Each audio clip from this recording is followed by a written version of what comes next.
Hello there, I'm Nicholas, and this is On Listening with Chi Rising Studio. Thank you for joining me today.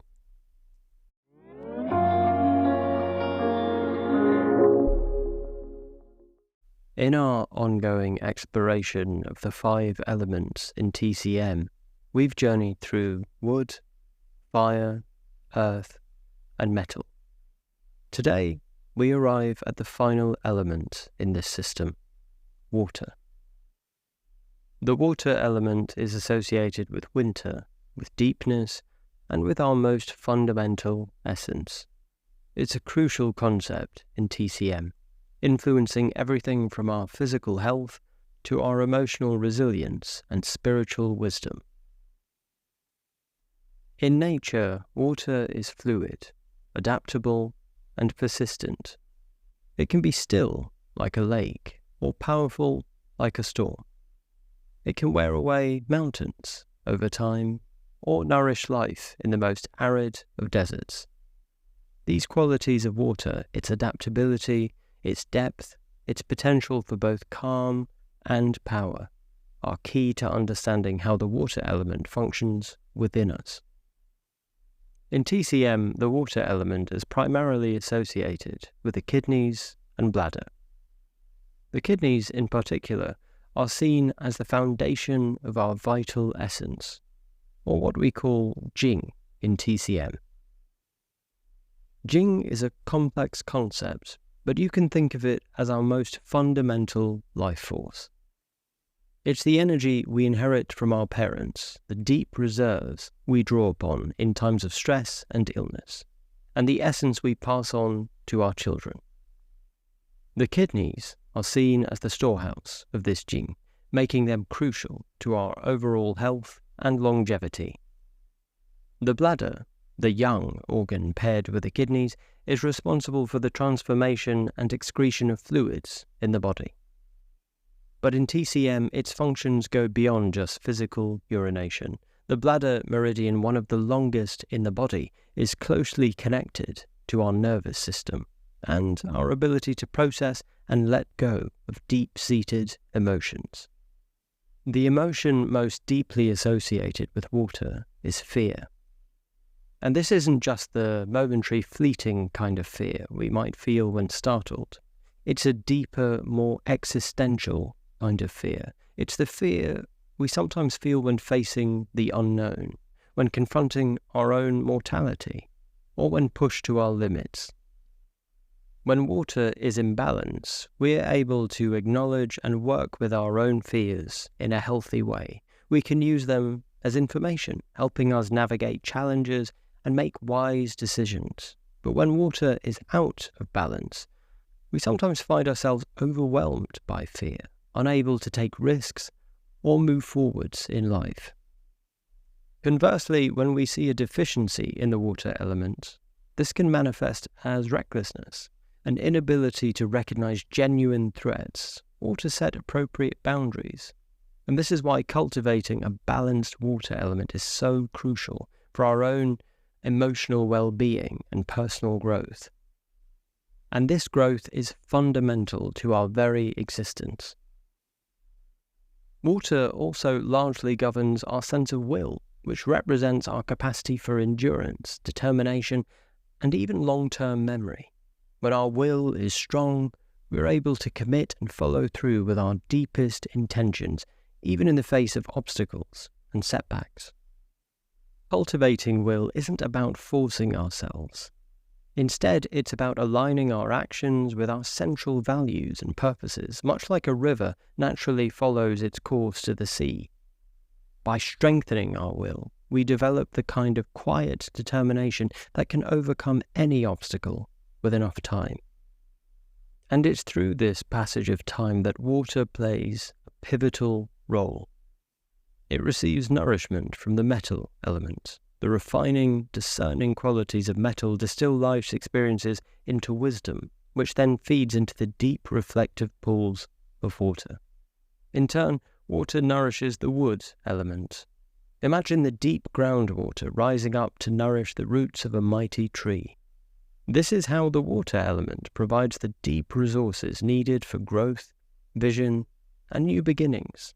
Understanding this cycle helps us see how imbalances in one element can ripple through our entire system. So how can we cultivate and balance our water element in daily life? Well, the practices that nourish water often involve turning inward, much like the energy of winter, the season associated with this element. Regular meditation or quiet reflection can help us connect with our deeper wisdom, allowing us to tap into the still, clear waters of our inner knowing. Proper hydration, while seeming obvious, is crucial for supporting the water element. But in TCM, it's not just about drinking water, it's about nourishing our deepest essence. So foods that support the kidneys, such as dark leafy greens, bone broths, and modest amounts of salty foods, can help replenish our fundamental energies. However, balance is key. Excessive salt can disturb our water balance just as surely as too little. As we navigate life's challenges, the wisdom of the water element teaches us to flow around obstacles rather than struggle against them directly. And when we encounter fear, the emotion associated with the water, we're invited to approach it with curiosity rather than resistance. What is this fear trying to tell us?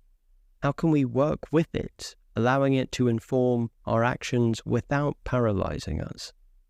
Cultivating the virtue of wisdom involves more than just accumulating knowledge. It's about developing a deep, embodied understanding of life's ebbs and flows.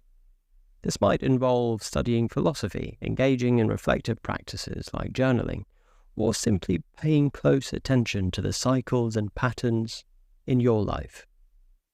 Remember, the wisdom of water lies in its ability to adapt to any container, to persist over time, to nourish life even in the harshest conditions. By cultivating our water element, we tap into these same qualities within ourselves, developing resilience, wisdom, and the ability to navigate life's challenges with grace and fluidity. As we conclude our exploration of the water element, we also bring to a close our journey through the 5 elements of traditional Chinese medicine. We've traversed the burgeoning energy of wood, the passionate intensity of fire, the nourishing stability of earth, the refining clarity of metal, and now the profound depths of water. Each element has offered us unique insights into the workings of our bodies, minds, and spirits, and together they form a comprehensive framework for understanding health, balance, and the intricate dance of energies that makes up our world and ourselves. The 5 elements aren't isolated concepts, but a deeply interconnected system, and their cycle continues, eternally flowing and transforming. By understanding these relationships, we gain a holistic view of health and wellness that goes far beyond treating individual symptoms. As we've seen throughout this series, the wisdom of the 5 elements can be applied to every aspect of our lives, from our physical health to our emotional well-being, from our relationships to even our spiritual growth. This ancient system offers profound insights that are still remarkably relevant in our modern world. As we move forward from here, I invite you to carry the wisdom of the 5 elements with you. Notice the cycles of nature around you and how they reflect the elements. Pay attention to the ebbs and flows of your own energy, and most importantly, keep listening to your body, to your emotions, to the world around you, and to that quiet voice of wisdom within. In our next episode, we'll be embarking on a new journey, exploring a different facet of health and wellness. Whilst our focus will shift, the foundational understanding we've built through our exploration of the 5 elements will continue to inform and enrich our discussions. Until then, I'd like to thank you for joining me on this journey into the depths of TCM and everything it has to offer.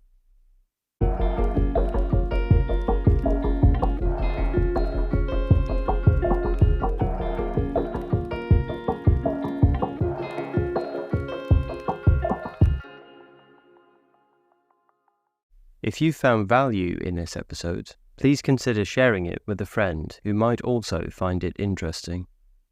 Your support helps us continue to create this space for learning and growth. You can find out more about our studio and the podcast at chirising.studio.